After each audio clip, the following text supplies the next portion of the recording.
Hi, my name is Paul Roberts. My father, Dennis Roberts, suffered from Parkinson's for about the last 10 or 15 years of his life. He died in 1999.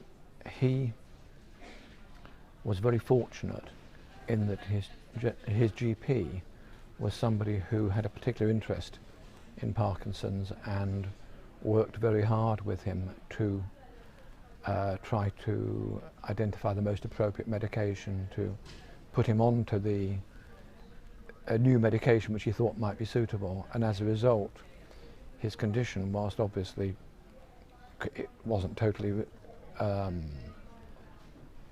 solved, was stabilised quite effectively.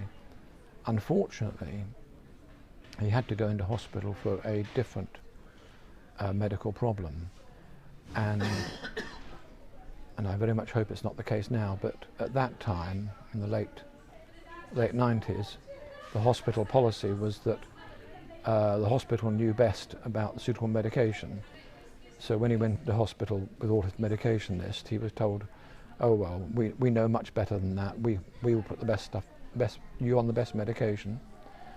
So he was put on entirely different medication.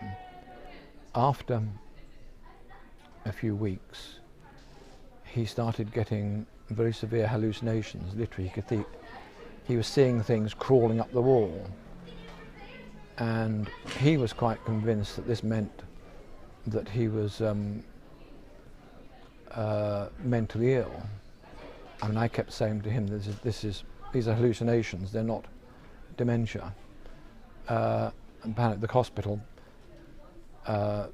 seemed to be trying to persuade him he had dementia, and he was in hospital long after the illness for which he'd gone into hospital was resolved, and in the end they decided they'd had to release him from hospital to a care home which was dealing with severe dementia.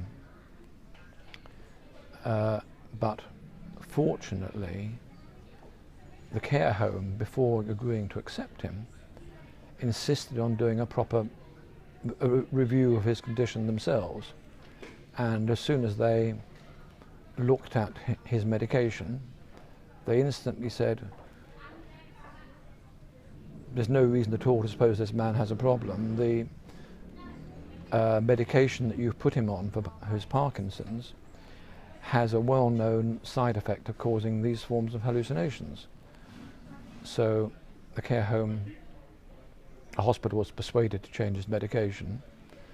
The hallucinations ceased, and he was released from hospital. Unfortunately, because of that experience, his general physical and indeed mental well-being, by the time he was released from hospital after this awful experience, meant that he never got back to anything like his physical condition before he went into hospital, and died about 6 months later, which I'm afraid I remain very, very bitter about the sheer arrogance of hospital consultants who think they know better than professional people dealing with Parkinson's.